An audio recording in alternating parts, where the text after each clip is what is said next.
outgoing, like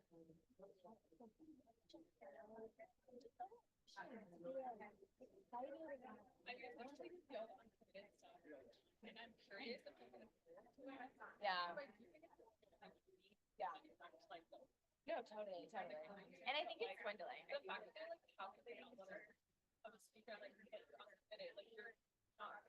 No, no, I know, I know. Yeah. Yeah, why would they? Yeah. They're ridiculous. I passed on our way out last night, like all the protesters and stuff. And, like, I mean, honestly, like, I feel like for us, like, it's kind of like normal. And, like, Nick, who were presenting, yeah. were like warning me. They're like, No, it's like you And know I'm like, that. oh my gosh, wait. I know, Oh my right? God. I know, no, literally. Like, I'm No, good. literally. Nothing No, compared to like I we were know. spit on. No, like. Oh. So are you classes already? No, no. Well, so I'm taking off the fall semester because, Are you like, still based?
Oh my God.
Thank you all so much for being here. If you could just grab a seat, we're going to get started. And for people on the Zoom, thank you for bearing with us. We're just wrapping up the breakfast portion of our morning. Doesn't matter. Should we move one of these over there or not? Yeah. Doesn't matter. Just sit here.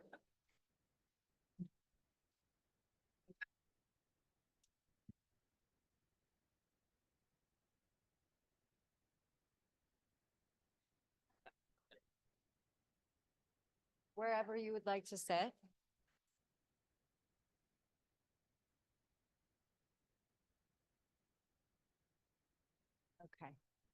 Do you want to, should we move? What do you think? Let's move you over. Okay. Oh, you know what? Yeah. All right. But now we're so uneven. Oh, well. You know what? This was silly. Come back, Luda. Sorry. Come back. Yeah. All right. Good morning, everybody. Thank you for being here with us. So I'm really, really thrilled that this happened, that this panel is happening. Everyone at home, I think and hope knows that we are here in Chicago on the sidelines of the Democratic National Convention. It's been a very exciting week in Chicago. We at Zionist felt that it was really, really important to make sure that there was a space here in Chicago this week for Democrats, for Democratic leaders, politicians, activists, grassroots organizers, to have a conversation about what's going on our campuses, to discuss the challenges and opportunities in academia as it relates to the Jewish experience and to what's happening in the administration and in our politics as it relates to anti-Semitism. So this is a dream panel, truly. It came together like magic. And I'm so thrilled that we have Congressman Dan Goldman just for a few minutes to join us and talk about some of his critically important work in Congress on behalf of Jewish students. So before, just to save him some time, first of all, I want to say this is a nonpartisan, non-political event. We will talk about what Democratic leaders and what the administration are doing, but it's not about endorsing or opposing candidates for public office. And I'm just going to quickly introduce Congressman Dan Goldman. Dan, yes. Okay, well, hang on. Dan is an attorney who, before running for office, served as lead counsel in the first impeachment of former President Donald Trump and as an assistant United States attorney in the Southern District of New York. He has written about and provided expert analysis on significant topics ranging from criminal justice reform to the special counsel's investigation. In law school, Dan contributed to Michelle Alexander's seminal book, The New Jim Crow, which addresses the inequalities in our criminal justice system. And I'm not reading his whole bio because we'd be here all day. As it's not boring, it's extraordinary. As lead counsel in the first impeachment of Donald Trump, Dan directed the strategy of the investigation and led the closed depositions and questioning of witnesses during the Intelligence Committee's open hearings. During his 10-year tenure as an assistant United States attorney in the Southern District of New York, he focused on organized crime and white-collar prosecutions, representing the United States in all phases of the federal criminal process, from investigation through appeal. Dan has also provided expert legal analysis on network and cable TV and was a fellow at the Brennan Center for Justice in 2019. He's worked extensively with organizations dedicated to increasing opportunity and bolstering democracy. Dan is a superstar. Thank you so much for being here. Thank you, Amanda. I'll stand. You guys sit. One, thank you so much. And thank you for building up Zionists and making sure that we Zionists reclaim the progressive mantle. Because somehow, some way, the word Zionist has become a four-letter word. And all it means is that you believe in the Jewish right of self-determination and you believe that there should be a Jewish state. It does not mean anything more than that. So the notion that this would become a four-letter word is deeply troubling. Before I say a couple things, I just want to acknowledge Professor Chemerinsky. He may not know this, but 20 years ago, I learned constitutional law for the bar exam by watching videos of him.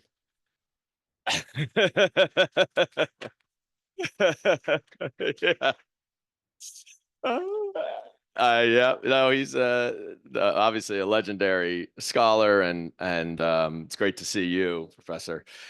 I want to talk a little bit just about some of the work that we're doing in Congress tackling this issue. The rise of a campus anti-Semitism, the rise of anti-Semitism generally since October 7th is perhaps one of the most troubling and devastating parts of what has happened for Jews over the last 10 months. The idea that there would be a genocidal, horrific terrorist attack against Jews that would somehow incite and spur more anti-Semitism is bewildering. But we have seen it. We have seen it around the country, including on Professor Chemerinsky's campus. We've seen it in New York City, Columbia, obviously a very prominent example of it, and one that I got very involved with. And I gather we're supposed to be nonpartisan, but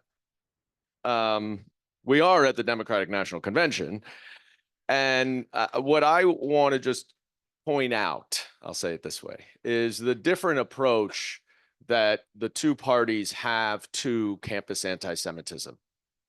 And what you have seen from the Republican Party is a lot of bluster, a lot of threats, a lot of exhortations for firings of leaders.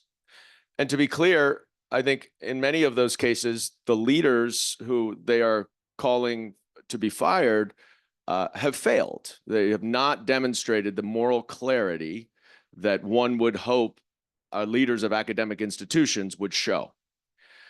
But what you don't see from the Republican Party is any effort to actually address and solve the problem. Because if you have a president that is fired, that does not change the fact that there's still rampant anti-Semitism on campus. The way through the federal government, at least, and there are a number of ways of doing it, but the federal government's avenue, and this is why this is such a great panel, because you have the head of the Office of Civil Rights here in the Department of Education, which is the one federal government office and agency that is charged with preventing discrimination on campuses. And the rules are different under Title VI than they are in the First Amendment, because you can have hate speech under the First Amendment. But under Title VI, if that hate speech, for example, creates a hostile environment or makes a particular group feel unsafe and insecure, that violates the law, even if it may otherwise be protected by the First Amendment. And that's truly where many of these university presidents have failed, is that they keep talking about the First Amendment and they're not talking about Title VI. But since October 7th, there's been a tremendous rise. I'm sure the Assistant Secretary will talk about the number of investigations that this office has opened, and perhaps there are even more to be opened that they don't have the resources for. But the way to solve anti-Semitism, the way for the government at least to attack anti-Semitism on campus, is not to ask questions in a hearing or call for a firing, but is to make sure that those universities are being investigated and are being held accountable to the law. Now, to do that, you need to have resources. For the Assistant Secretary to do her job properly, and if there are more than 100 new investigations, she needs manpower. She needs resources. She needs the ability to do that, which is why I have introduced a bill called the Showing Up for Students Act, which would double the funding for the Office of Civil Rights. Unfortunately, I don't have a single Republican co-sponsor. And in fact, in the last budget, one of the things, the negotiations, it was obviously a bipartisan negotiation, but one of the things that the Republicans insisted on was cutting funding for the Office of Civil Rights. So they are insisting on cutting funding for the only office in the federal government that can actually address and solve the problem of campus anti-Semitism. And what has been very frustrating as a Jewish member of Congress is a clear path, a clear history, a clear pattern of Republicans using Israel and anti-Semitism as a political wedge issue, as a political cudgel, as a political weapon. And I, for one, as a Jew, forget about my role in Congress, do not want to be used as a political pawn. And this is why I think this panel is so important, and why it's so important for all of us to be talking about how do we solve the issue of anti-Semitism? Because the Jewish students I met at Columbia 2 days after the near violence that occurred on that campus were scared to death. And the fact that the Columbia president has now resigned does not make them less scared or more safe. The only way to do that is for structural reform and remedying Title VI violations. Columbia has admitted that they violated Title VI. That requires them to then remedy those violations, which means that they must get to the root cause of why Jewish students are unsafe and insecure on campus. And that requires a lot more than getting rid of an encampment or firing a president. But if the office that is charged with doing that does not have the resources to do it, then how do you address anti-Semitism and combat it? And so that is, I think, a very important difference that we all need to understand as we are listening to this great panel, as we are thinking about how to combat campus anti-Semitism. There are lots of different ways.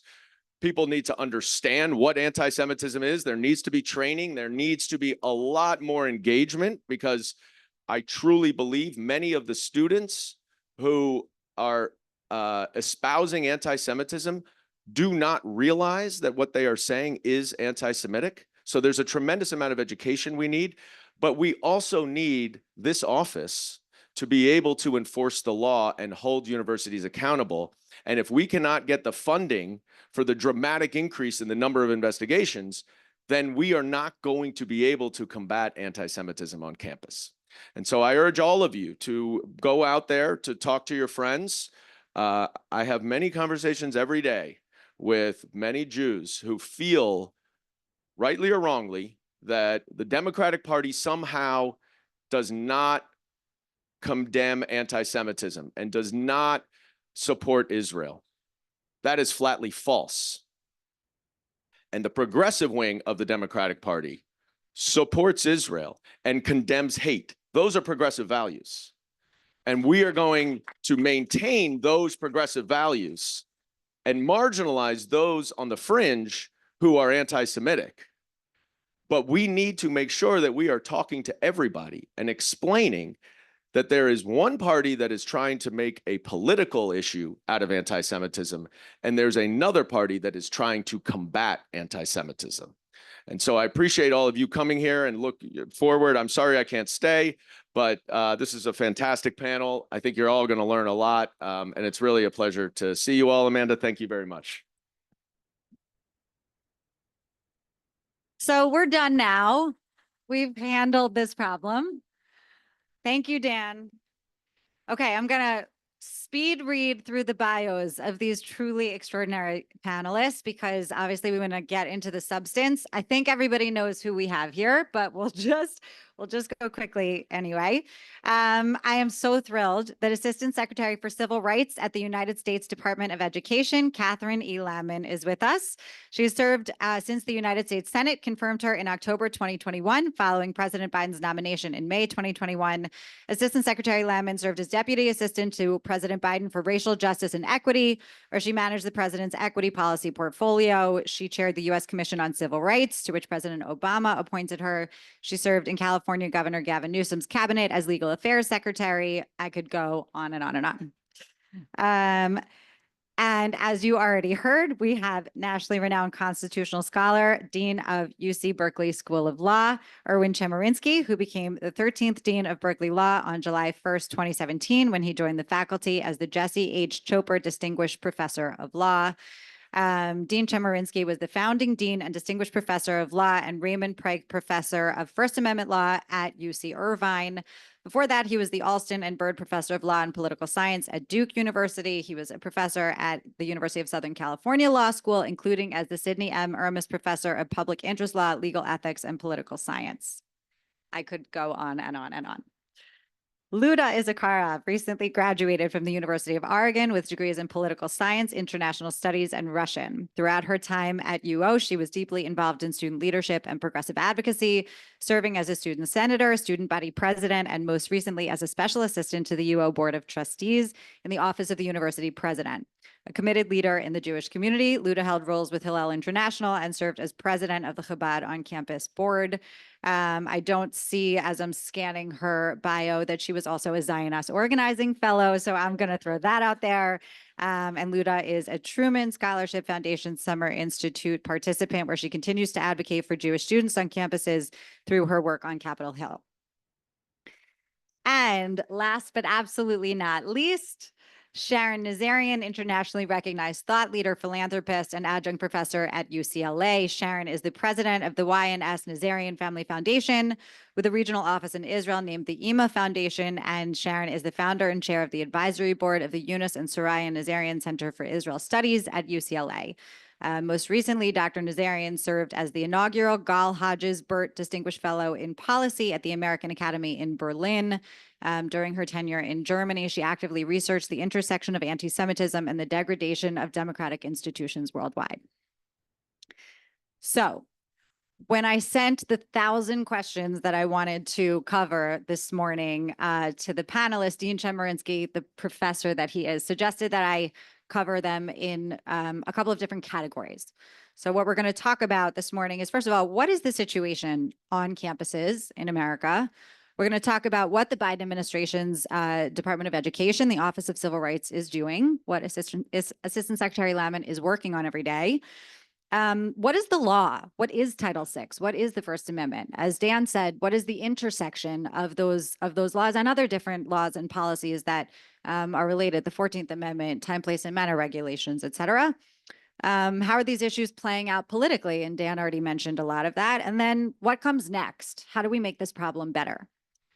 So let's start by asking everyone who has a campus role, and we'll come to you, Catherine, momentarily, to talk a little bit about your experiences, in particular since October 7th. But I just want to really say this is not a new problem. I think a lot of people think that in the last 10 months, out of nowhere, there's been this explosion of anti-Semitism. And unfortunately, that's not the case. But we do, of course, have some pretty extreme examples from the last 10 months. And so love to hear. Luda. Well, first of all, I just want to say thank you so much, Amanda, for having me. I'm so honored to be on this distinguished panel, and I'm grateful that you're centering the student experience throughout this conversation. I am a recent graduate from the University of Oregon, and because, as you might know, because you might have not seen Oregon in the news, we were a more moderate campus over the past 9 months. So as I share some of my experiences, just keep in mind that the stories I heard from my peers across the country were actually much worse, if you could imagine that. So Oregon, after October 7th, started out pretty tame. We had protests like the rest of the country had. They called from the river to the sea. They called for intifada. It was a hard time, but again, nothing compared to what we saw in the country. But everything changed in our winter semester. After on February 20th, over 100 students stormed our student union building, chanting "From the river to the sea, intifada, intifada" into loudspeakers, tapping students on the shoulders and handing them BDS flyers, and eventually laying down on the ground for a die-in. And I was getting calls from my Jewish peers that they couldn't leave the building, that they didn't know how they were going to exit. And so in my role as in the president's office as a student assistant, I had access to the general counsel, to the president, and I quickly sent an email to our general counsel listing out all the violations of our time, place, and manner policies that happened that day. And I told them I want to make sure that this was held accountable because the university did nothing that day. And I asked them what the university would do differently for the die-in that was happening the next day to keep students safe, making sure they're not going to be trapped in a building again. And I wrote down his response to me word for word because it really set the tone for our experience for the rest of the semester. He said, quote, "Obviously, blocking hallways, using amplified sound, and interfering with students' ability to work are not allowed. The challenge is always the ability to enforce these rules." And in reference to the university's plans for the following day, he said, "Those who are traumatized by the actions of these protesters should use every opportunity to avoid the area." In other words, he wanted me to tell my traumatized Jewish community to not come into a building that they pay to be in and that they have every right to be in, instead of holding the students that he admitted to me violated the university's policies accountable. So as I said, that set the tone for the rest of my senior year experience. So I am pretty resilient to a lot of hate. I experienced anti-Semitism as student body president, but I had my breaking point during our 3-week encampment we had on campus. On the first day of the encampment, about 6-foot-long graffiti was spray painted in the center of campus that said the words "F Zionists." Within 3 hours, Jewish students were the ones to be scrubbing this graffiti off the wall because they didn't want their peers to experience the pain they felt when they saw that graffiti. Flyers were handed out every day, calling the Al-Aqsa flood an act of decolonization, celebrating resistance, calling for intifada, calling for "From the river to the sea." One graffiti on campus stated, "How many children did you eat today?"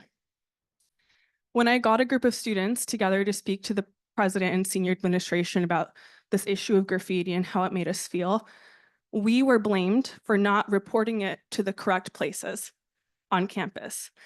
But even as a student body president, even as someone who worked at the university, I didn't know where to tell students to report something like this. It felt a lot like victim blaming that day. On the 3rd week of the encampment, the day after the BDS resolution passed our student government, our Chabad Center, which I was the board president of, was defaced with the words "Free Gaza." And students came in the middle of the night to paint over it so no one would have to see it. In their nearly decade of being on our campus, our Chabad had never experienced one act of anti-Semitism, one graffiti, nothing. And it happened to happen on the 3rd week of this encampment after over and over and over this type of rhetoric was tolerated. And I share all these things, which is just the surface of what we experience. And as I said, this is coming from a moderate campus. I share all this to say that we, the Jewish students, we acknowledge and we know that free speech is a fundamental value of this country. But we also know and hoped that anti-Semitism and every form of hate should be condemned in the strongest terms as soon as it happens. Our university leaders, they missed a crucial opportunity to condemn the anti-Semitism that was happening on campus, and that was a choice they made. But the Jewish students, we had no choice but to suffer the consequences of that rhetoric. Rhetoric leads to action, and action can sometimes be violent. And so I have a lot of friends, as I graduated, thankfully, but I have friends who are going back to campus. My brother still goes to the University of Oregon, and we're a little traumatized. We're very nervous. And so I hope throughout this panel today, we can remember that these are really real student experiences, and we're all still living through this. And yeah, I'm really excited to be part of this conversation.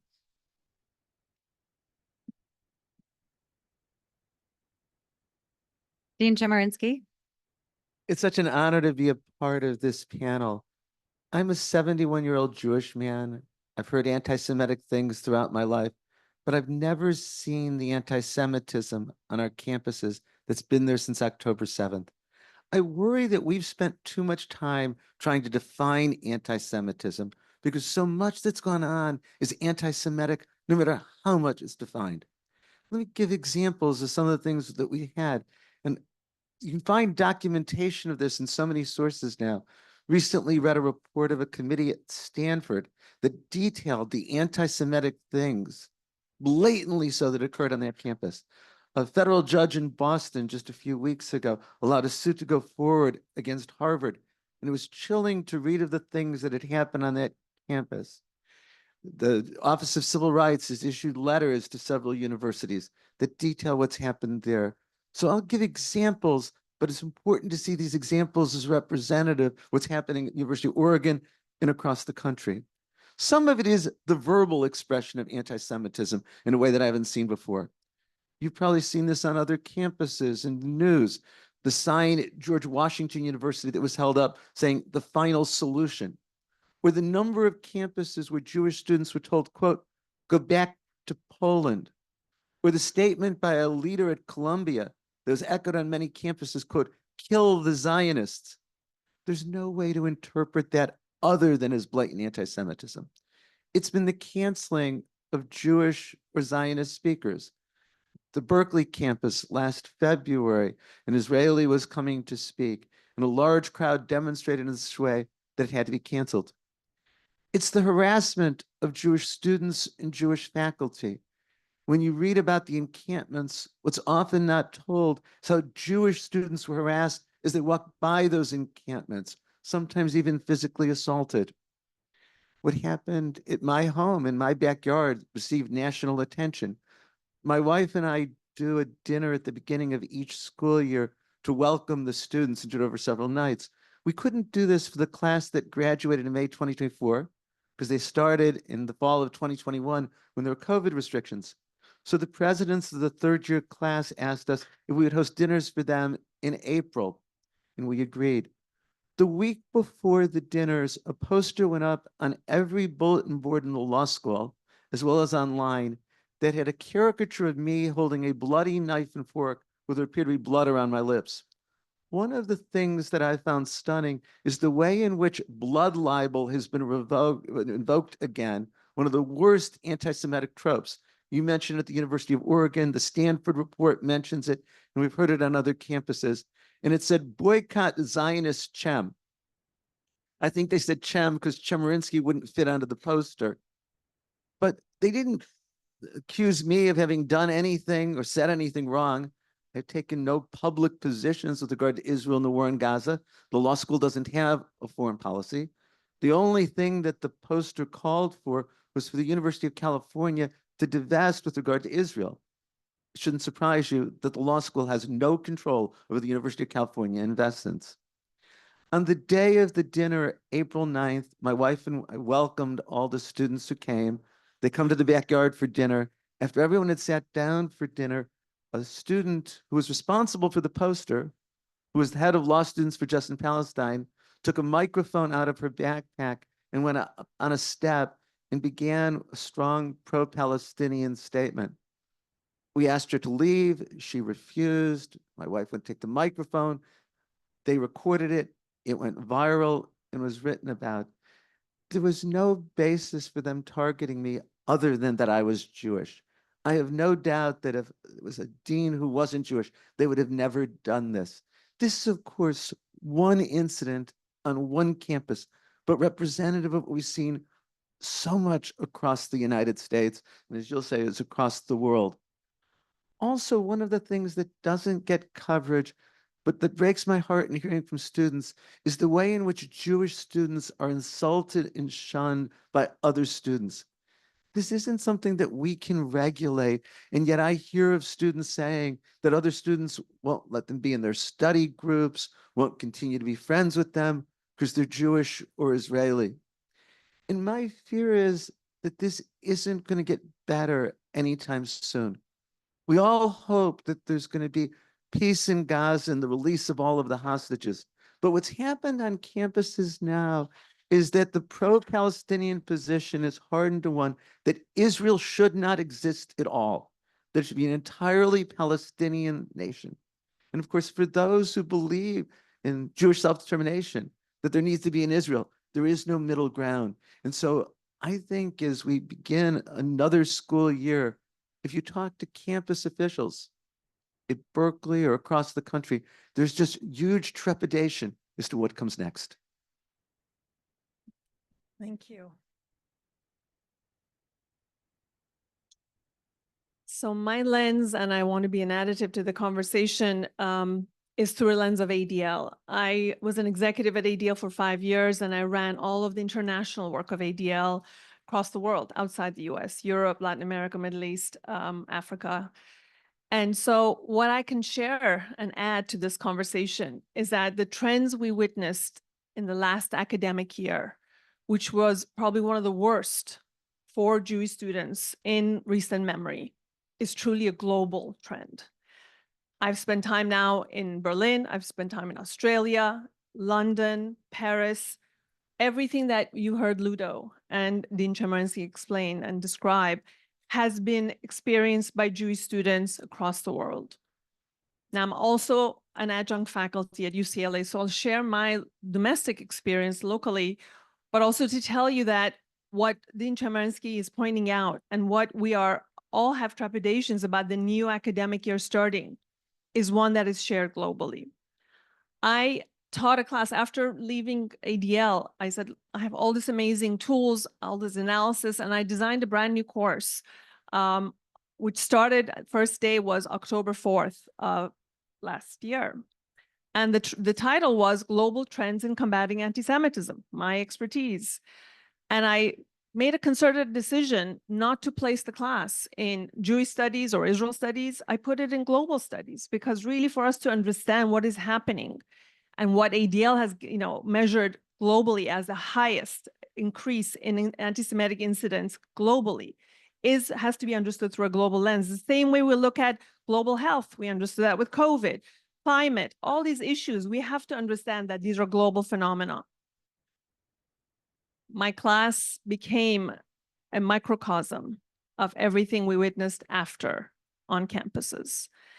And so while the theme of the class was about Jewish victimhood, what happens to Jewish communities across the world when something happens in the Middle East, not only the acts of terrorism, but the acts of bullying at the lowest level, all the way to active violence across the world. What my students in my class pushed back against was, what about Palestinian victimhood? Now, of course, there is Palestinian victimhood, but that was not the topic of my class. My class was about global anti-Semitism. So at every point after October 7th, and even before Israel went into Gaza, there was pushback by my students about the thesis of the class.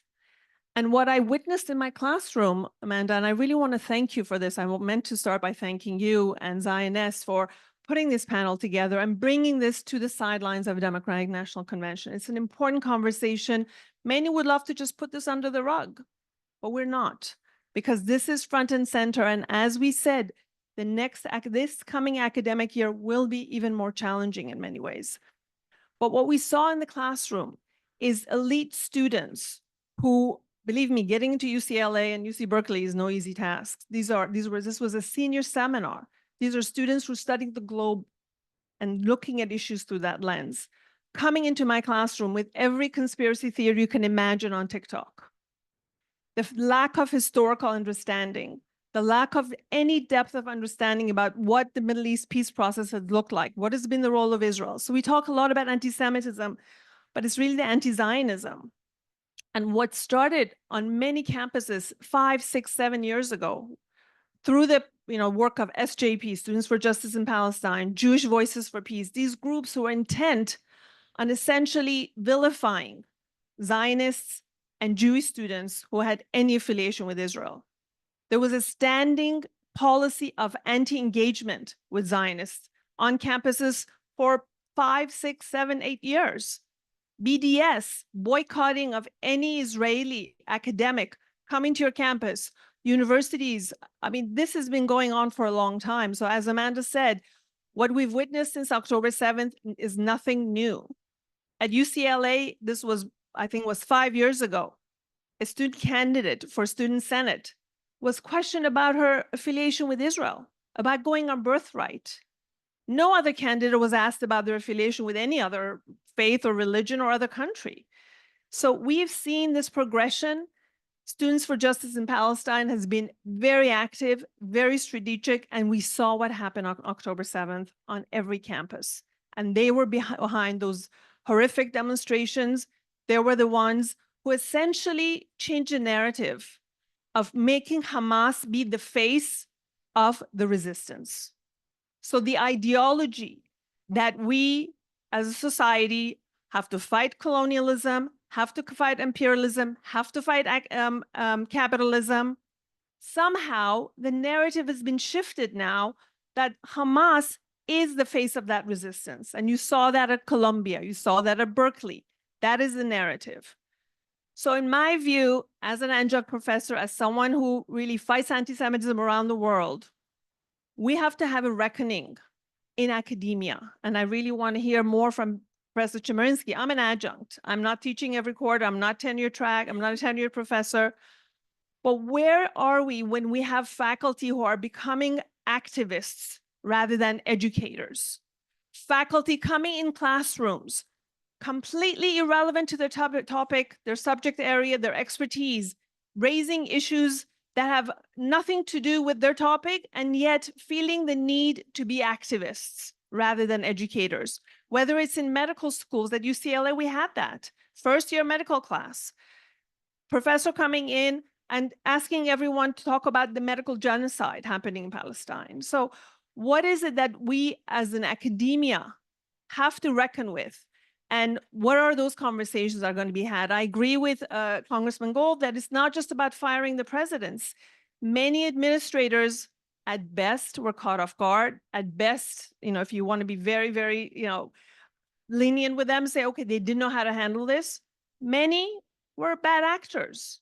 They knew what was happening. They knew the rules of their universities and decided consciously to not enforce, as we saw with Luda. So here we are. We have a new academic year ahead of us. We are seeing some positive signs. Some universities have, as the UC system has done, made it very clear that encampments are illegal, that there are rules to demonstration, and they will be enforcing them. Let's see. Some campuses, some universities have recognized that SJP needs to be kicked off because they have crossed the line and they've defied the rules of those universities. So we have a tough road ahead. And from my lens, this is truly what I saw in Berlin, just to give you a little example. And you said that your experience, Luda, was more moderate. And Humboldt University in Berlin, students had to set up, Jewish students, WhatsApp groups in order to walk each other to bathrooms and classrooms because they were afraid of walking alone. So this is in Australia, same thing, University of Sydney, Jewish students are being physically accosted by being videoed and called Zionists and threatened. So you can literally go across the world and see that these trends are really a threat to our democracies. That's my point. That's why we're here at the Democratic National Convention. We have to understand this is an assault on the very values that make up our democratic societies. If Jewish students cannot be safe on their campuses going to class, they're being blockaded. At UCLA, you all saw there was an injunction brought about by Jewish students against the university because they didn't have access. So there's going to be litigation. There's going to be some change in policy, but actually, Amanda, it takes a whole of society approach, and we have a lot to do.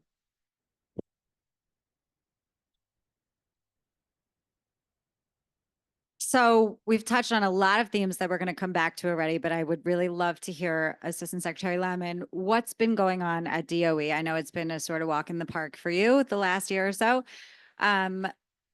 Without necessarily whatever you want to talk about, obviously, but we're going to come back to the actual legal analyses in a bit. Can you give us a sense of how many cases are coming in on this topic as compared to other topics on this topic in the 2023-2024 academic year compared to prior years? I know you can't talk about ongoing investigations, so a reminder during the Q&A, she cannot talk about ongoing investigations. But like, what are you seeing broadly in terms of trends right now? You just asked a lawyer not to talk about the law, but I'm going to ignore that. So I feel you. thank you. But A moderator here, it's hard. I do want to just start with my immense gratitude to this panel and to you for organizing us and to bring us together for this conversation.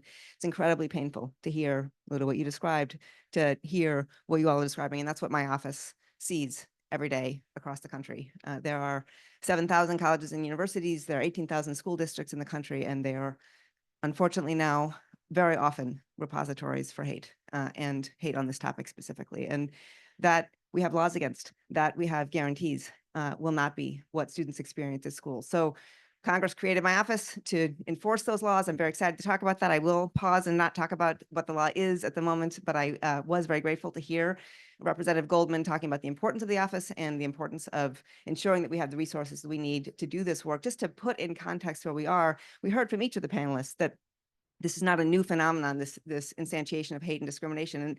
And that's certainly true, but the proliferation is new.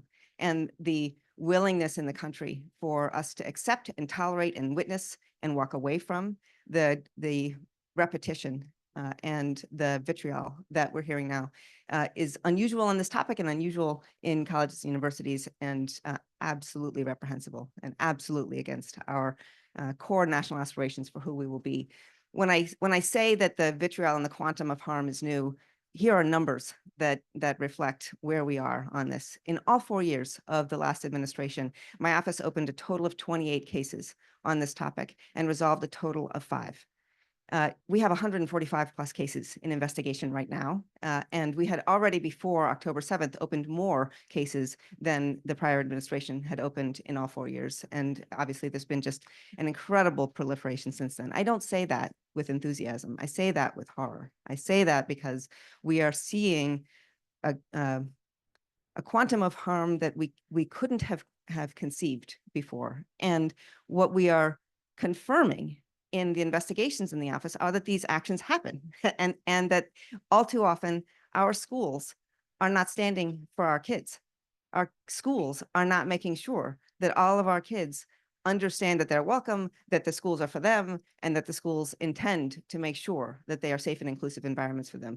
I am very proud to disabuse any school of the notion that it does not need to act against hate. We have laws that guarantee it. We are ready to enforce for every kid who needs us in every school, every day. So it's been an incredible whirlwind for us. Just to say where we are with this 145 plus cases on this topic in investigation now.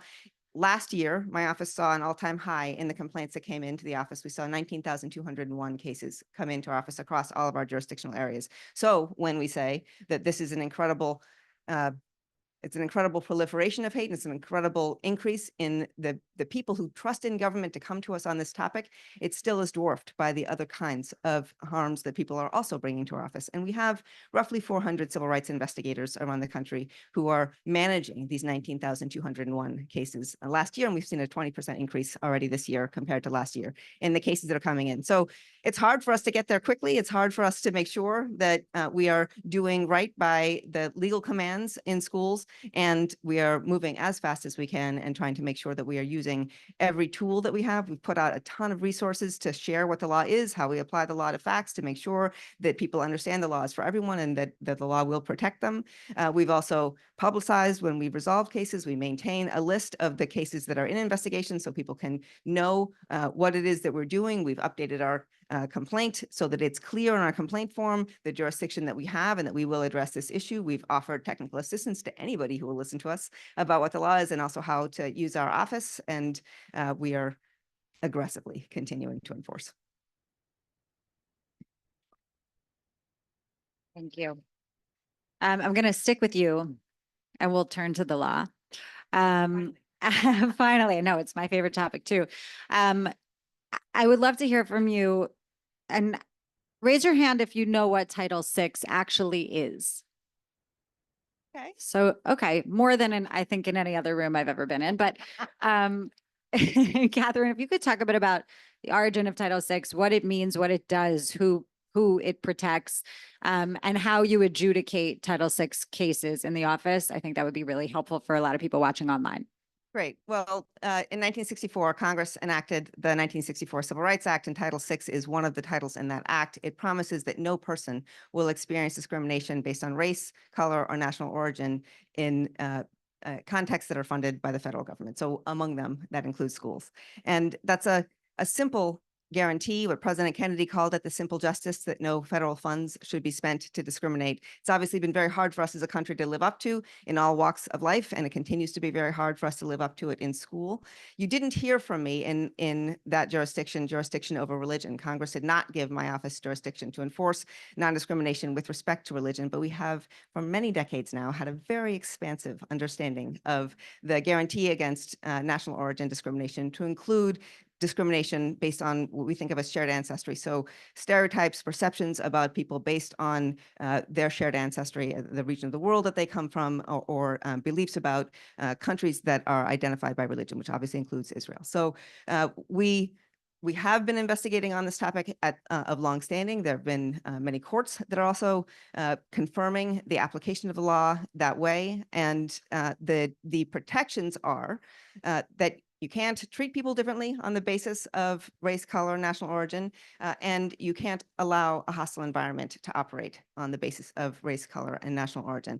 That the standard for identifying whether something is or is not a hostile environment is a pretty high legal standard. We look at it from the totality of the circumstances of whether there's unwelcome conduct based on shared ancestry that viewed from a subjective and objective perspective rises to the level that it limits or denies access to education. So all of those steps have to be met to determine that a hostile environment exists. But for example, when we are hearing kids cannot go to class, kids cannot participate in particular parts of the education program because they're Jewish, because of stereotypes about their families, their values, who they are, that they are attacked, that they are harassed, that they are subject to notions that they don't belong, that can rise to the level of a hostile environment. It can certainly limit or deny access to education. And the standard that we examine it from is the reasonable perspective of someone else in the same subject position. So another 19-year-old kid who is trying to learn in school, if that other 19-year-old Jewish kid would have felt threatened or unsafe, then there's probably a hostile environment that operates, and the school has an obligation to take steps that are prompt and effective to end the hostile environment and ensure that it doesn't recur. In all of that, so I'm delighted to talk more about the ways that the law applies there, but in all of that, you didn't hear me say a single thing about the First Amendment, free speech, time, place, and manner restrictions, et cetera. I am unbelievably frustrated by the number of times I hear from school communities, they can't figure out how to balance the constitutional protections of free speech with the non-discrimination protections that are longstanding in our schools. When speech is protected, you cannot discipline the speaker.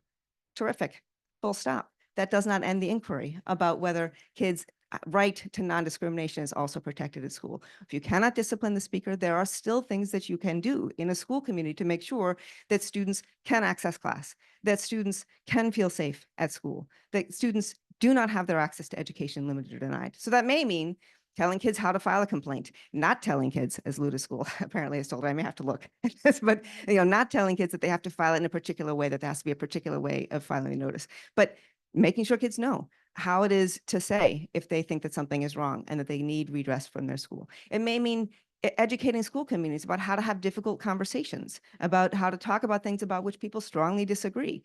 It may mean holding all campus conversations about your inclusive values, sharing that we admitted you because we want you and we expect you to learn here.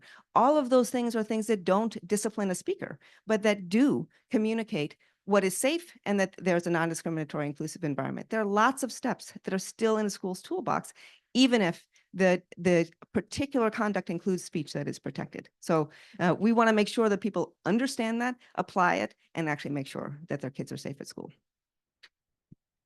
Very well said. Thank you. A quick question before I go to Dean Chemerinsky for the video. Is everyone on the panel in the same shot? I just want to make sure for people watching at home. And if not, should we come closer? Can the video guys tell me? Everyone's in the shot? Okay, perfect. Thank you so much. That was a brilliant overview. And so Dean Chemerinsky, I want to come to you about First Amendment. What is the First Amendment? What is free speech? How does hate speech factor in? What are time, place, and manner regulations? How does all of this work? I'm teaching a 4-unit course this semester for law students on First Amendment law, and I think I need to summarize it in about 3 minutes. If anyone can do it. What's important to recognize, of course, is that freedom of speech isn't absolute. There are types of expression that are not protected by the Constitution. Incitement of illegal activity. There's a definition of that. It has to be that the speech is likely to cause imminent illegal activity, and it's directed at causing imminent illegal activity. If that test is met, then those who engage in incitement can be disciplined and punished. True threats are not protected by the First Amendment. If somebody says something that reasonably causes another to fear for his or her physical safety, that's not protected speech under the First Amendment. We can talk about other categories of unprotected speech. And of course, the First Amendment applies only to public universities and public schools. Private schools don't have to follow the First Amendment. There may be other laws that require that they protect speech. In California, there's something called the Leonard Act that says that a private school can't punish speech that a public school cannot punish because of the First Amendment. And there might be provisions in student and faculty handbooks at private schools that assure them speech, and they're enforceable as a contract. Additionally, even when you're talking about a public university, there's not a right to use any of its property at any time for speech purposes. There can be, as you say, reasonable time, place, and manner restrictions, so long as they're not based on the content of the speech, and so long as they leave adequate alternative place for expression. Campuses can have rules that say no encampments. That's content neutral. They apply to encampments for any purpose. Campus can say no demonstrations near classroom buildings while classes are in session or in dormitories at night. Those are all permissible time, place, and manner restrictions. Now, I think what Catherine Lehman said is absolutely right. There can be a tension between Title VI and the First Amendment if the response under Title VI is to punish protected speech. But what's crucial, I think, to remember for Title VI is that what's required of universities is they can't be deliberately indifferent to the harassment that goes on. And there are so many things that campuses can do and must do, even without ever getting to the point of punishing speech. And then there, of course, can be punishment for speech not protected by the First Amendment. Let me illustrate by a case that I was involved in. It was a case that was called Feminist Majority Foundation versus Hurley. Took place at Mary Washington University. And there was a debate on campus as to whether to allow Greek life. And some women wrote an op-ed in the campus newspaper saying that when there's Greek life fraternities on campus, there's more violence against women. They then got targeted over the then social media platform Yik Yak with over 600 vile messages, including ones threatening rape and murder. They went to the campus for assistance. And the campus said, it's anonymous speech over social media. We can't do anything about it. In fact, they even, campus officials posted on the campus website, we're not responsible for anonymous speech over social media. The women sued. I argued their case in the United States Court of Appeals for the Fourth Circuit. And the Fourth Circuit said exactly what Catherine did a moment ago, that there were so many things that the campus could and should have done. It did nothing. That's deliberate indifference. That's what violates Title VI. And Catherine sent a wonderful letter out, I think it was in May, saying to schools, speech that's protected by the First Amendment still can create a hostile environment and violate Title VI. And here's a whole list of things that you as campus administrators can do, even if you can't and shouldn't punish the speech. Some of it is that campus administrators themselves have the right to speak out. And that's often very powerful on campuses. And too often, campus officials have been silent in the face of anti-Semitism. There can be educational programs and trainings. After all, universities are educational institutions, and can go on with the list that she provides, and there are many other things. So yes, of course, there are instances where there can be a tension between Title VI and the First Amendment, but only if you assume what Title VI does require punishment of protected speech. It doesn't. It requires that schools not be deliberately indifferent. And that's what too many schools were last year. So just a quick follow-up on this point, because I have Instagram and Twitter, and this is a thing I see a lot. Is hate speech free speech? The Supreme Court has been clear that generally hate speech is protected by the First Amendment. And the cases are clear on that. To give one example, there was a case in 1992, RAV versus City of St. Paul, which involved a St. Paul ordinance that said you couldn't paint a swastika or burn a cross, vile symbols of hate, to anger, alarm, or cause resentment. The Supreme Court unanimously declared that unconstitutional. It's interesting, in almost every European country, there are laws against hate speech, but hate speech in of itself can't be punished by the government or by a public university. Now, if it rises to the level of incitement, if it rises to the level of a true threat, or at a point at which it becomes harassment, then we can say it's unprotected speech. But the most frequent questions I get is, where is the line between free speech and hate speech? And that's a false distinction of the First Amendment, because generally, and I emphasize the word generally, hate speech is protected under the First Amendment. My team knows this is a thing that makes me crazy, that everyone says hate speech is not free speech, and it is quintessentially free speech. And I'm going to take a quick moderator's prerogative to explain why I think that's so important. Because if you want to live in a free country, you have to have the right to be a bigot. You have to have the right to be mean and to say racist and misogynistic and anti-Semitic and Islamophobic things. That doesn't mean it's good. It doesn't mean it's righteous or moral. It means you have the right. And it's important because I think a lot about what it would mean if there were arbitrary determinations of what is hateful and therefore what we don't allow to be spoken. And as a very proud Zionist, I'm concerned that if there were people drawing lines around what hate speech should be canceled, my speech would be very frequently canceled. And so determining what is hateful is different for different people. And that's why, broadly speaking, it's all protected. And I just, these are double-edged sword issues that I think about and talk about a lot. So thank you, Dean Chemerinsky. I just want to add, I totally agree with you, of course. But as Dean Chemerinsky said, when language leads to incitement, that is the problem. And that's what we're seeing happen online. So what is being said online might be protected speech, first of all, doesn't stay online, and then becomes violent. So we still, as a society, have to crack that nut. And we need our legal scholars, we need our legislators, we need all of us. It's going to take all of us to really understand and figure out, how do we go to the platforms, social media platforms? How do we hold them responsible for their part because they're not doing enough as private entities, right? Social media platforms of private corporations. And how do we make sure that the message is that when you're targeting students online, you are anonymous and your words online are having real world effect. So that's still something for all of us to figure out, and it's going to take, it's hard. This is probably, of my work, this is the hardest challenge that we have not gotten our arms around. I totally agree. And I'm not trying to suggest any of this is easy.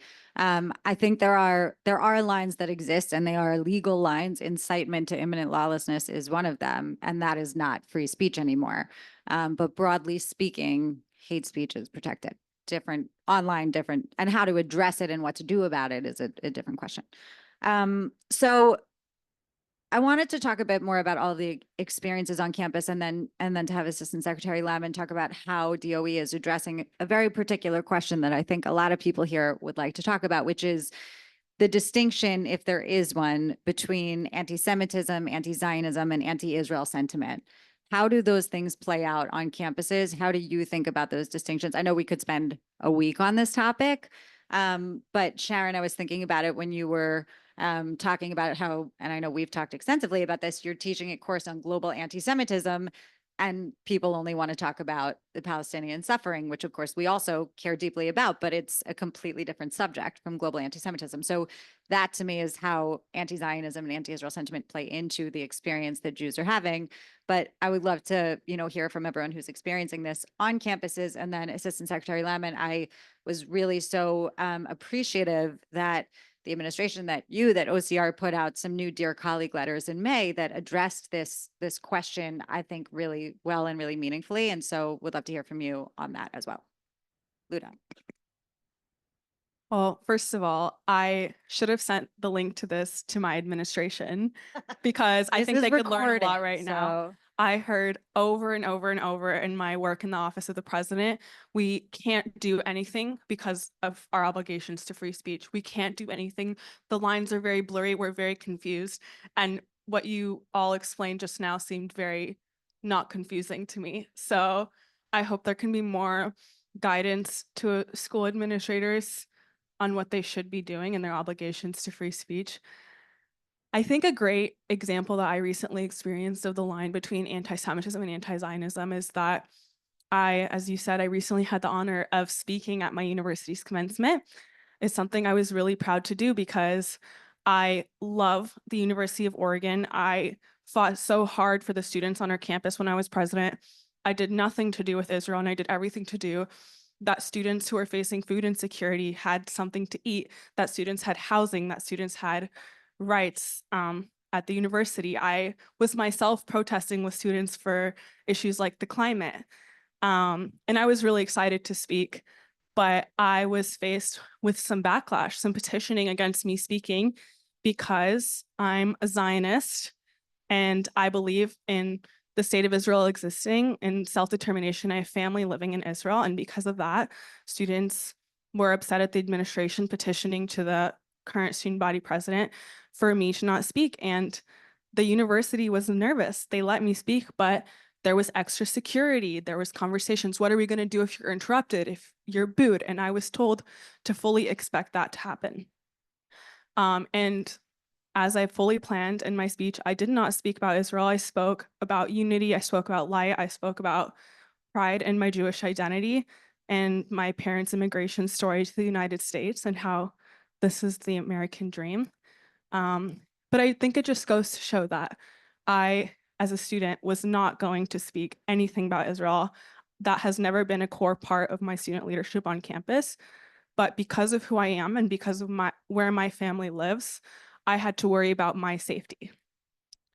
And so, yeah, I've had many incredible conversations, and I think what I've learned is that my peers, I'm progressive, and my progressive peers don't know what Zionism is. When they hear the word Zionism, it invokes thoughts of genocide, it invokes thoughts of colonization. But when they learn about the hundreds of thousands of people that were expelled from the Middle East that had nowhere else to go, the story of my family who are refugees from the Soviet Union, from Uzbekistan and Russia, and what Zionism means to me and how I'm safe for living in the United States with a safe state of Israel, sometimes their minds change. So I think there's a lot of education that needs to happen.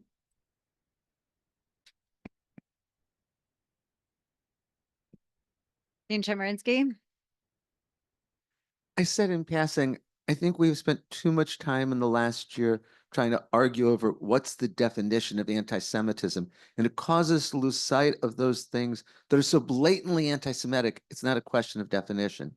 I think we would all agree criticizing the policies of Israel is not anti-Semitic, any more than criticizing the policies of the United States is anti-American.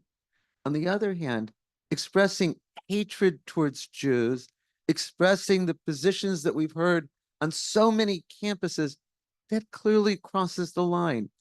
When it becomes death threats, and one consequence of the video that was posted from our house is we got so many death threats and thousands of hateful messages. There's no doubt that's become anti-Semitic. Now, I believe that those who argue that Israel should not exist at all are engaged in anti-Semitism, and we can talk about that. But I'll tell you what I've seen, and I've seen it on many campuses.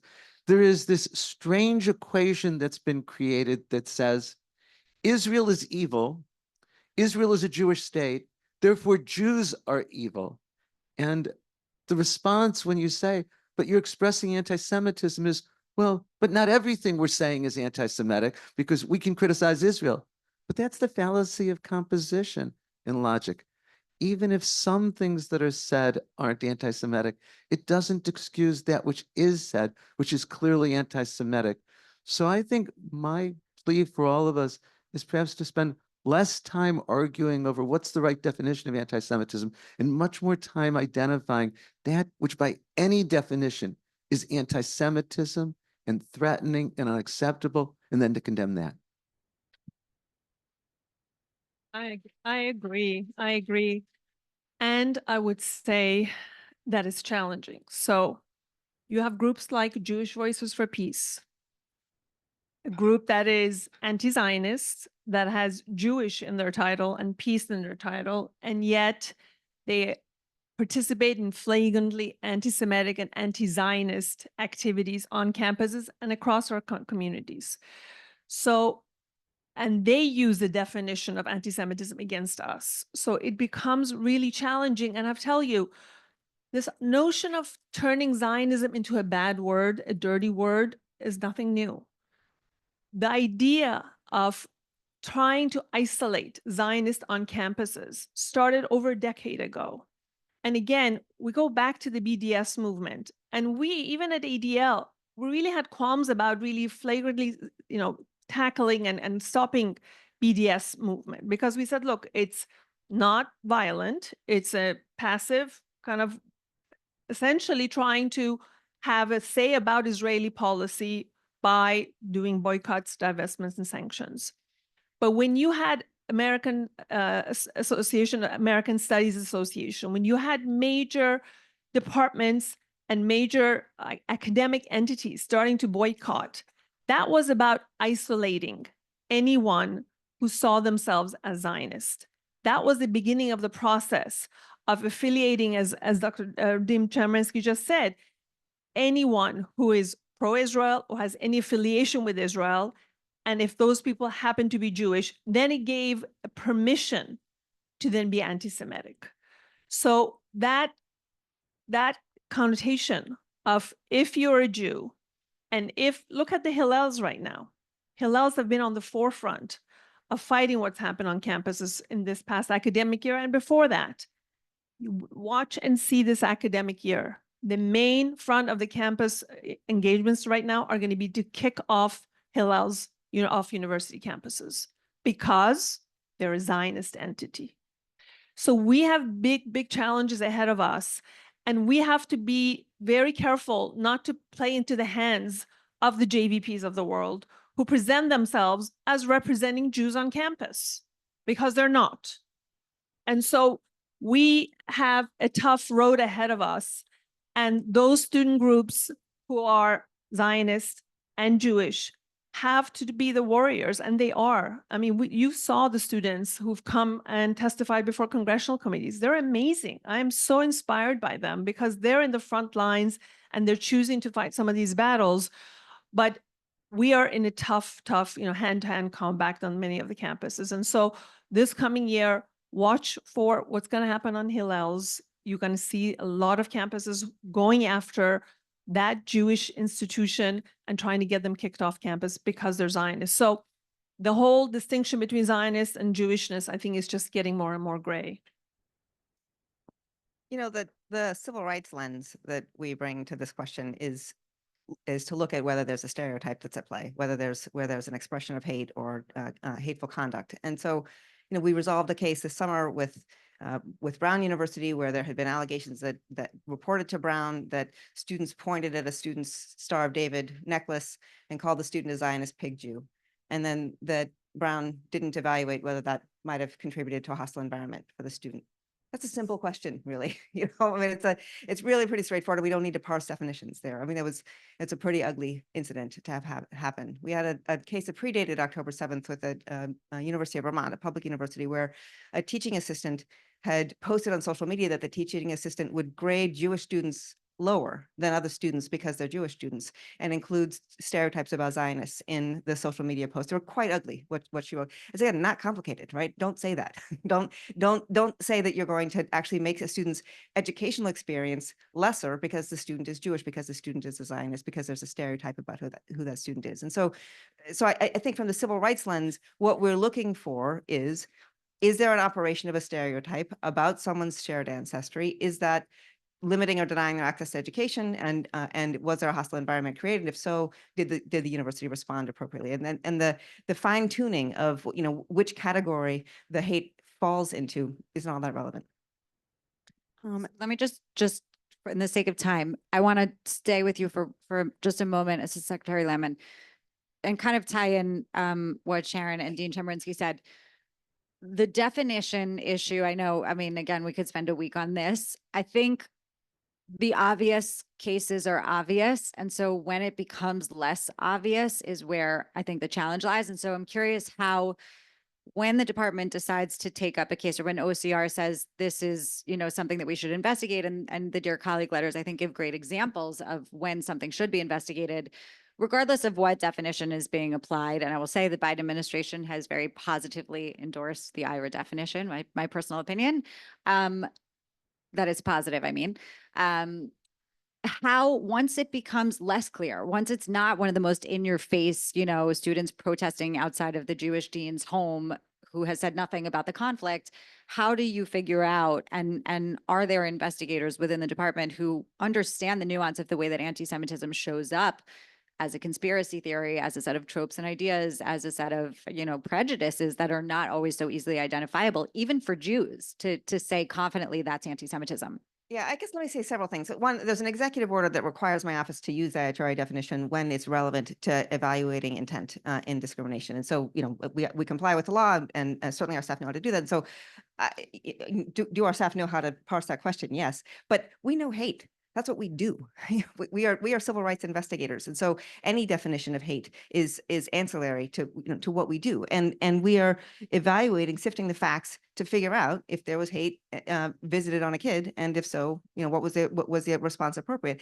But what we see in our investigations, in our files, include universities that use the IHRA definition and miss it.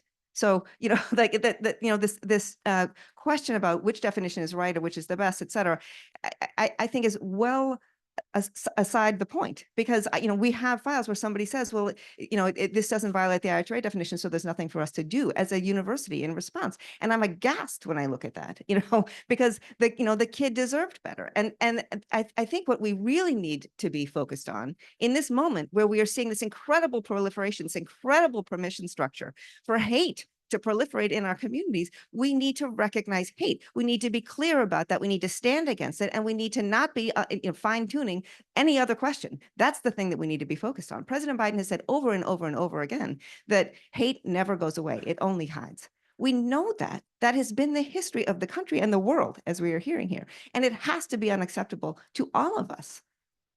Thank you. I just want to be really clear. I agree. I don't think any of the definitions are going to solve the problem, no matter which one you apply. But going to the next subject, and I'll just ask one question, then we can open it up to Q&A. The next sort of topic that I wanted to cover is the politicization of this issue, and the definition debate has become highly politicized. And so that's why I wanted to mention the fact that there is an executive order, and that the Biden administration complies with it, and that OCR does consider the IRA definition. the one thing I just really wanted to add is that a lot of times anti-Zionism, from what I've seen, and I'm sure that Luda has seen this on campuses, I'm sure everyone has seen it on campuses, anti-Zionism often has absolutely nothing to do with Israel. That's a thing I think gets lost in a lot of these conversations. Jews are presumed to be Zionists, which is accurate because the vast majority of Jews in the world are Zionists. And therefore, they are alienated, marginalized, and demonized on their campuses because they are Zionists. And they have to prove themselves to be a good Jew, to be a Jew that rejects their Jewish identity or their Zionism or the state of Israel in order to be welcomed back into the community of the good or welcomed back into the graces of their professors or their teaching assistants.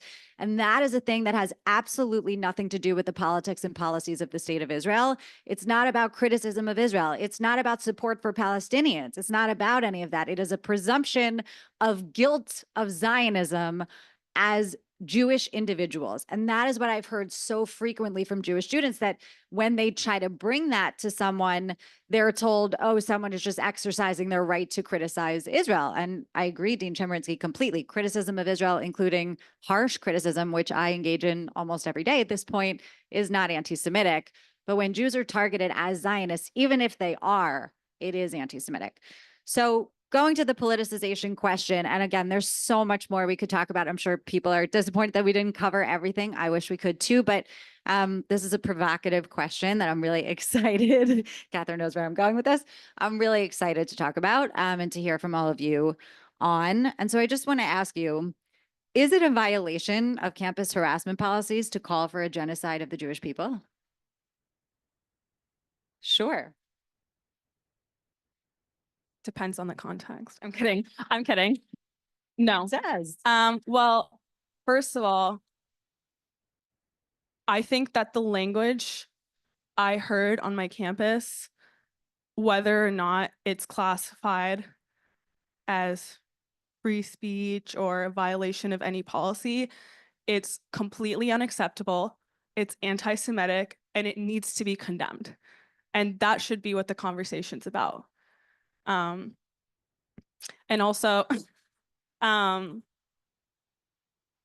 also I think something we miss in this conversation is the intent versus the impact. So many times I heard students who are leaders of the encampment say, we are not anti-Semitic because, well, this is not harassment, because some of our leaders are Jewish. Because we have people walking around in yarmulkes and praying 3 times a day inside the encampment.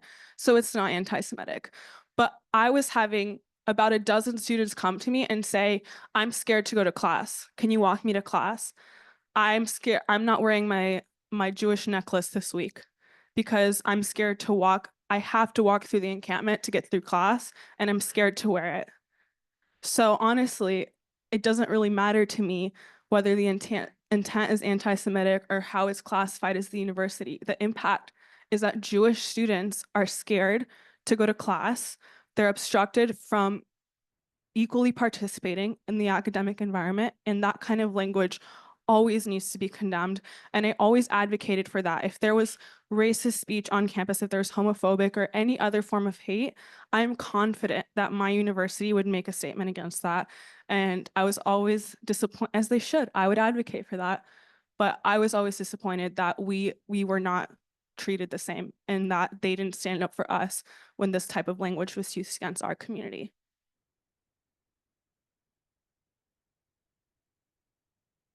I was asked a lot after the December hearings, if I had been on the panel where there were the 3 university presidents, what would I have said? And I think that's the question that you're posing now. And I've been always saying that any call for genocide against Jews or others is absolutely unacceptable. It has to be condemned in the strongest language by the university officials. It violates every notion of the principles of community. I think the question that was posed to them was an emotional one and called for an emotional response. And I would have talked about how I have family members, both on my mother and father's side, who died in the Holocaust. So I'm particularly sensitive to that. But under the First Amendment, all ideas and views can be expressed, even abhorrent ones. So the government can't ban the idea of calling for genocide. In fact, it'd be frightening if the government could do that, because those who oppose abortion believe that abortion is a form of genocide. Could they then ban those who call for abortion rights? So what you said, what President Liz McGill said is right. It's all about context. There's a point at which calling for genocide becomes incitement. Then it's not protected by the First Amendment. There's a point at which calling for genocide is a threat. Then it's not protected by the First Amendment. And I think the problem with the question is it ignores context and nuance. And context and nuance is so important in the First Amendment, but nothing in the First Amendment keeps all of us, keeps every university official from strongly condemning any advocacy of genocide. Maybe the only thing I'll add is when I was watching that, there were two things that became apparent to me. And I think we in the Jewish community really felt it. Number one was the double standards, right? That's what Luda's referring to.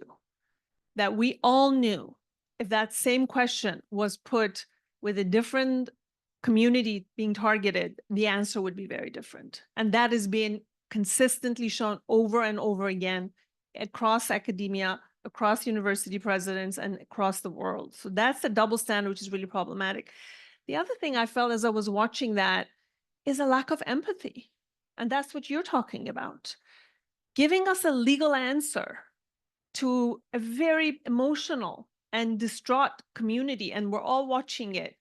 I mean, these presidents were supposed to be presidents of their students, of their communities. And they sat there and answered by whatever they had been told by their lawyers. I'm sorry, I know we have a lot of lawyers on this panel, but you don't have to always come out and just protect yourself legally. You had every responsibility to show empathy to your students of what had just happened on their campuses. And that's what we all felt. We all felt like they didn't care. They didn't give a damn about their students, whether it was in Harvard or Penn or any of them. And they just wanted to protect themselves legally. And that was what was wrong with those answers. The only thing I think I would add is to just to go a step beyond it too. I mean, the question is, and the question as posed, in Congress also was, does it violate the campus codes? The real question is, does it violate the law? Right? If your campus code is defective in some way, we should address that also. But the real question is, was there harm to students that is recognized in the law that goes unredressed? And if yes, then you got to fix that, right? So the core point that calling for genocide is universally unacceptable is correct. And then the question about whether campuses are taking sufficient steps to address their students' needs is where we should be focused. And I will just say, I've canvassed the resolution agreements that we've secured over many years. And, we have a case in our files where, I mean, this is well predates October 7th, but this was in a school district, but kids were harassing a Jewish student over and over, including by saying genocide to the student by name. It's not an abstraction. It wasn't a call for, it wasn't a political view in any way. It was genocide to the student. And they created a piñata with the student's image on it to strike the piñata. It was incredibly harassing conduct for this student, and the school's not responding appropriately. And so, yes, we have a resolution agreement that addresses the call for genocide in that context, because we recognize that hate is hate. And that, that really is the fundamental question. Okay, so I think we have a time for just a couple of questions. Please, here out.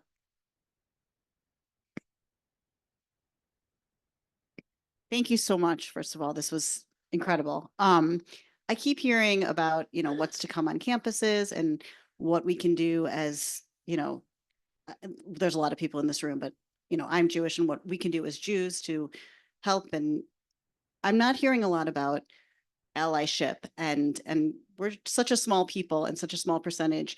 Where are allies? How can we get other people, other clergy and other student bodies from other faiths to get together to stand up for us, like we do like you've done all 4 years on campus, and like we've all done for so many years? I'll just jump in to start with, I hope you are clear, and I hope you're hearing from me that your federal government is your ally every day, and that the Office for Civil Rights will be there for every student across all dimensions, and the law is for everyone. So it's just as the core. I hope that's clear. Look, that's a tough question, right? Coming from ADL, where so much of this revered organization's over 110-year history has been about creating allyship, being ally to other communities. And October 7th was a very painful moment for all of us as a Jewish community, because our allies, many at best were silent, and at worst actually did not defend us, didn't stand with us. And this started on campuses, again, over 10 years ago, where student groups from the Black and Brown community, from the LGBT community, from, I don't know, the vegan community, created their own allyship in an effort to keep Zionists out. So if you all remember, check your Zionism at the door, that was a phrase, and that was real. It wasn't just kind of something that they put out there. So what do we do now? And I completely agree with you, Carol. We cannot do this alone. And we have to continue to reach out and to build allies. What Amanda's doing, what Zionists did on Monday night, I don't know if you all came after the convention. She had a great party. We went very late because of President Biden's speech. So we're all there till 2 a.m. Bravo to all of you who stood at the time and stayed awake. We cannot afford to stop our outreach, to stop finding mechanisms to understand that we have shared values, that we have shared goals. And I think there is room for that. It was interesting. Last night, for those of you at the convention, I was there when the parents of Hirsch came and spoke. I was in the kind of second tier section. And the first group to stand up and give that powerful standing ovation were a group, I don't know what they were all dressed in beautiful green shirts, Black women who stood up. And they started, I mean, our section, they started the standing ovation. So there are human values that connect us. There's shared sentiment that connect us. So we cannot give up. It is powerful, but it's been also painful. So we have to use our pain to continue to reach out. And I'm not one of those who say we can do this alone, because we cannot. I think your question, I want you to get the applause and then. No more applause, we're good. I think your question is so important. And I want to say something that's very difficult to say and to hear. The Students for Justice in Palestine have very effectively over the last several years portrayed Palestinians as oppressed people of color, and therefore built very strong coalitions on campuses with students of color. Jews are portrayed as white in that description, and then it becomes Jews against such a large group on the other side. We have to counter that narrative. It has to start by saying that condemning anti-Semitism isn't in any way inconsistent with condemning Islamophobia, and it's not inconsistent with condemning racism. And we have to appeal to is all of our shared values, and that persecution of Jews, of Muslims and Palestinians, of people of color is wrong, and we have to find commonality. It's existed before, and we have to discover it again. It's a hard question to answer because the last year has been so disappointing for me, but a small anecdote is that when I was a freshman in spring of 2021, I was a freshman senator in the student government, and there was the flare-up in Israel. Our entire student government came out with a statement that said, like, we stand with Palestine, and our student body vice president said in a group chat of people in student government that racist Zionists are not welcome here. And everyone knew I was Jewish, but everyone didn't know that my stance on Israel, and I was all alone and I was very scared. And at that time, I decided I want to run for student body president one day. I want to change this culture, and I did. But when I ran, I was not open about my Zionist identity. I was open about being Jewish, but not too open. I was open about being progressive. And I think because I did that, I was able to build such a broad coalition as student body president and have so many allies of all the multicultural groups, of all the clubs, of all the activists. They all showed up for me. And I regret that. If I could go back and change one thing, I wish I was brave enough, and I'll give myself some grace, but I wish I was brave enough to be open that I'm a progressive and that I'm a Zionist and that I care about you and you should care about me too. But I think that what gives me hope is that that has changed since October 7th, because the students I'm seeing in Jewish students in universities who are younger, they don't have the choice to hide like I did and to just be progressive, because everything's on the line for us right now. Our families are in danger. Our cousins are serving and dying, and we have to speak up. And so I think that the way forward with allyship is that I know so many Jewish and Zionist students who are progressive, who are conservative, all across the spectrum. But it's so important that this is why Zionist has helped me so much, is that we show up in these spaces as people who care about other causes and progressive causes and Zionists. We cannot check that identity at the door, because then what happened to me after October 7th, that whole coalition I built fell apart. People I worked with for years blocked me on all social media. So I'm really, really hopeful that from what I'm seeing from Jewish students right now, they're brave way more than I was. They're stepping up. They don't have a choice. And I think that over time, hopefully, people will start having our backs the way we've had so many other communities' backs over the years. I'm going to jump in on this one too really quickly and just say to keep in mind that we hear the loudest people in every room. We hear the people who are against us. We hear the people who want to harm us. They're really loud and they get a lot of attention. And that's a whole other conversation why they get so much attention. But Sharon mentioned last night inside the convention when the Goldberg Poland spoke about Hirsch. And one of the things that I noticed with the people that I was sitting with, I also noticed a lot of Black women in particular standing up and standing in solidarity for the entire speech. You could hear audibly people reacting about Hirsch in a way that indicated that they didn't know this story already.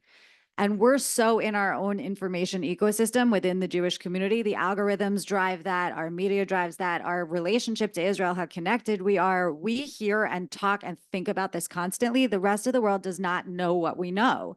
And it's surprising for us because it is so, heavy on our hearts and so constantly in our minds. And so hearing that and hearing how horrified so many people were to find out about it, on the one hand, it's frustrating, right, that people didn't know about it, but it's also something we have to remember. Another example of this sort of phenomenon, I think, is that people may have heard in June, the NAACP unfortunately put out a statement calling on the Biden administration to stop sending weapons to Israel, basically to pursue an arms embargo. And a lot of people were, I think, rightfully upset about that. I think it was unstrategic in a lot of ways.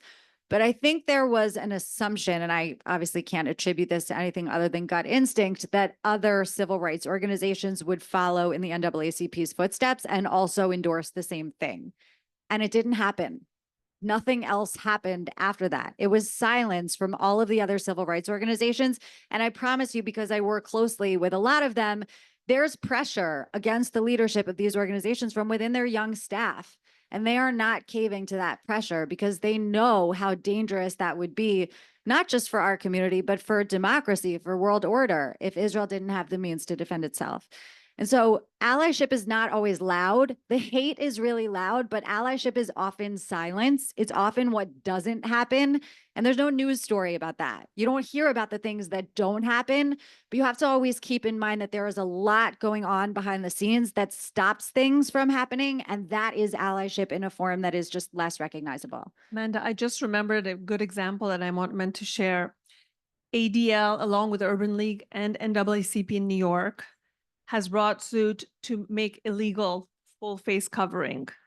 And what is it reference to? The anti-hooding of the KKK legislation that ADL actually wrote in the 60s, making it illegal for KKK as they would do their marches to cover their face with their hoods, using that precedent to now bring that legislation to the state of New York, and they're going to go across the country. So that is a perfect example of allyship. So we can do things together. Maybe one more question, Dean Chemerinsky. What time do you have to leave? I was Uber coming at noon to get. Oh, okay. So we have another one more question. Okay, one more. Make it really good. Yes, sir.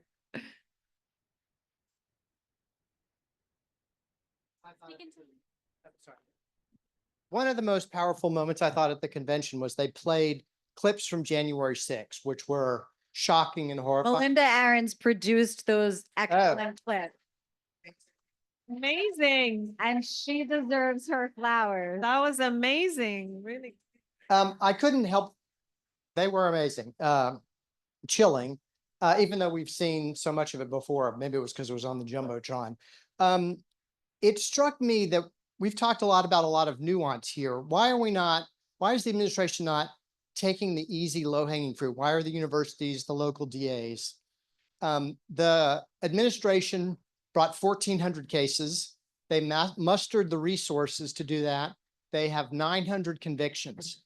An enormous governmental, prosecutorial, FBI effort to do that. Why do we not have a raft of the people who break windows, break buildings? Why are they not going to prison? Why are the people on campus, in the encampments who are breaking the rules of the school, the administrators aren't going like, you're expelled, goodbye, pack up. That would shut those down right away. You throw a few students who are hoping to get great jobs at fancy schools into prison, for a year, so they're felons. Great, that'll shut down at least the low-hanging fruit. Why are we not doing that? They're all being released. They're all returning to campus now in the fall, and it'll just pick up again.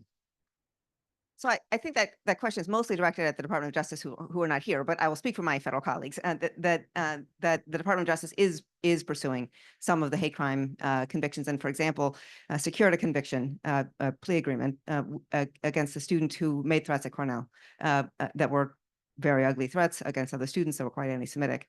So there is some activity from my colleagues who have criminal justice jurisdiction. I'm not one of them. The tools that I have don't involve the ability to determine expulsion for a student. The tools that I have are about the administration of a school and its response. So there's a both and answer, and I'm sure that my colleagues at the Department of Justice would be able to tell you more about the prosecutions that they're pursuing, but I do know with confidence that they are pursuing them. I think it's a terrific question, and I think the answer is complicated, not simple. All of the encampments on campus across the country violated campus rules.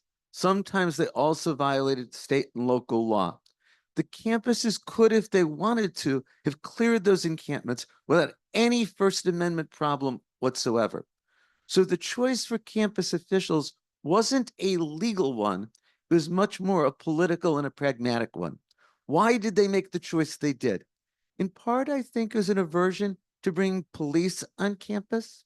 And so I think because of that, they were reluctant to do so. I think in part, they were afraid that if they cleared the encampments, it would create a backlash against them that would be worse than allowing the encampments to be there. In part, I think they didn't realize the consequence of the encampments, the way in which it blocked access for Jewish students, the way in which it led to harassment of Jewish students. I think they were hopeful that if the encampments were allowed to be there and were peaceful, they would just continue and nothing would happen. But then, of course, in many places, it turned into breaking into buildings, vandalism, injuries, and the like. My hope is that campus officials have learned from that. President of the University of California, Michael Drake, issued a letter just this week saying there'll be zero tolerance for encampments. Also, one of the problems in enforcing the law has been face covering, something that you referred to. So the incident at Berkeley of blocking a speaker, the people who did so were wearing face coverings, which then makes it very difficult, not impossible, to prosecute. So President Drake's order says that we're not going to allow face coverings on campus to hide identity. So all of it, I think, last year, and my hope is that campuses have learned from it and will be much better in dealing with it this year. I'll just add really quick. I agree. I think your analysis is correct from my experience, but also just from my experience at my university, it felt like the administration and especially the faculty were not on the Jewish student side on this issue. Over 100 faculty signed a letter calling on the university to not penalize these students, calling for a ceasefire, standing in solidarity with these students. Some of these were some of my favorite professors. So you can imagine how sad I was to see that. And, universities are very political places. We have board of trustees, we have faculty senate. They all have to balance some sort of jurisdiction. And even in the university administration, I heard them saying, well, we understand why they're doing this. There's so much pain. There's so much pain in the Middle East. And that was made as an excuse for the hate they were causing towards Jewish students on campus. And so that's something I'm not sure how to combat. At academic institutions, pro-Israel students and Jewish students, we are such a minority.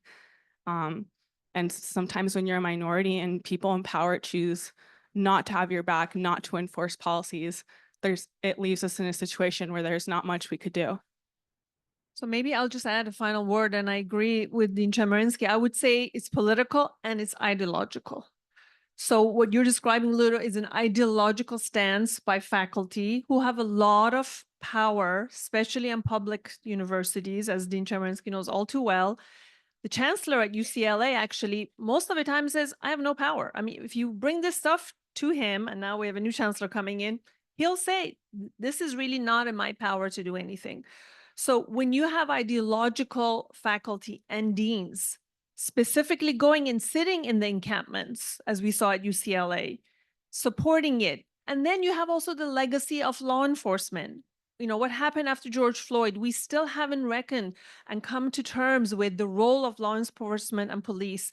And again, I just want to make a reference, same thing in Germany. You can only imagine, if we think it's bad for us, German society, given their World War II experience, are so wary of law enforcement heavy-handedness. And as we speak, the encampments that happen in German campuses, police coming in would have been like, I can't even tell you, it was like a pariah. But they had to come in and enforce the rules of the campus. So we have some very deeper societal issues we have to deal with, including dogma and ideology for what happens in classrooms by faculty. I don't think we've brought enough attention to the role of faculty and what happened last year.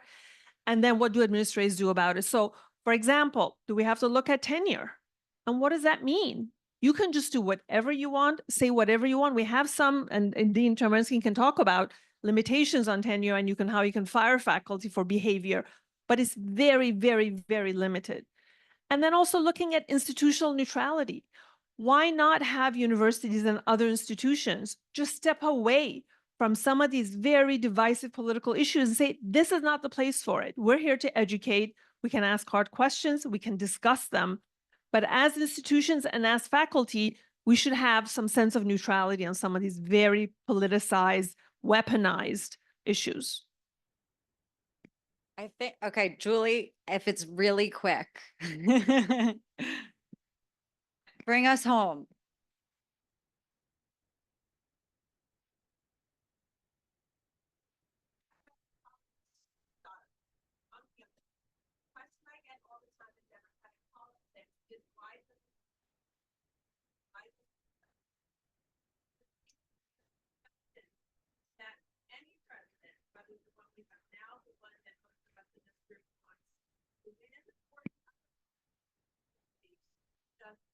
And get rid of it.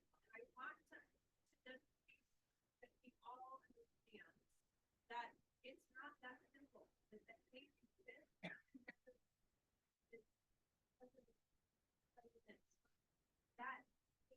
is out, and to me, I don't know how to assert people other than to say, you know, President Harris will back. I don't know other than that how to be assertive. That I don't think it's as simple as voting Democrat out and a Republican. Any advice? So just for the people watching on video, the question was essentially, what is the president's role? What can any president do to address this form of hate? Regardless of who wins this election, what do we want them to do to ensure that Jewish students are safe on campus? Before our government representative here defends, I just want to say that the Biden administration passed the first ever national strategy to combat anti-Semitism. This is huge. This is huge, unprecedented. It was built on a model that was started in Europe, across all the European countries. They all came up with their own national strategy, and then the European Union formulated one, and then our government here in the US created one for the US. It's a whole of society approach. Every single part of, not of our government, but our society, from the corporate sector to the education sector, all of them, everyone's engaged. And I'm going to pass it to you to talk about where we are a year after. So it was announced over a year ago, but it was an important document that now has to be enforced, and that we have to hold any government. That's now law, right? This is the plan. We have to hold any government responsible for enforcing it, executing on it, and showing like we're moving the needle. So I'll turn it over to you now. Yeah, I mean, I was going to start with the national strategy, which is the first ever and I think the most comprehensive response to anti-Semitism ever from government. I can attest to the whole of government approach and the White House intense interest in ensuring that we are using every tool at our disposal. And I certainly have to answer for that to the White House very frequently. So there's no question in my mind that all of us in government are doing what we can to use our tools. This will be unsurprising. I am a political appointee, but President Biden's conviction on this, President Biden's commitment to eradicating hate is his core. And Vice President Harris is every bit with him every step of the way on ensuring that this is not where we live, this is not how we continue, and this is not who we will be as a country. Somebody said to me very shortly after October 7th, one of the advocates who came to me to advocate for us to do everything we can, which we are, said to me, Jews' experience in the world is that we have to leave countries. Don't make this country a country that we have to leave. I will never forget that distillation of why this matters. And I operate that, and my colleagues in government operate with that in mind every day. By the way, I'm one of those Jews.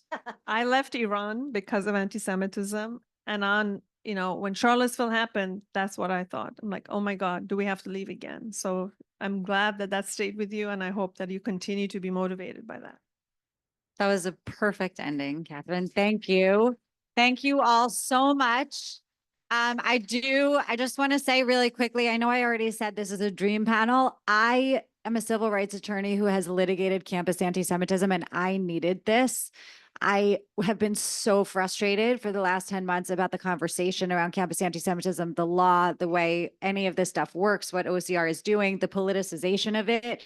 And now we know we need to get Congressman Goldman's bill passed. We need sponsors for that. We need to fund OCR so they can keep doing their jobs, that they can protect Jewish students no matter who the president is.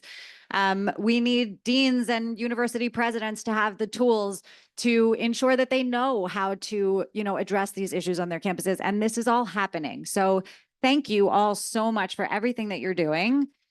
And thank you all so much for being here. Dean Chemerinsky and Assistant Secretary Lemon have to leave, so please don't swarm them on the way out. Yes, and we're going to take a quick group photo before you run. Okay, thank you all so much. Enjoy the last day of the convention.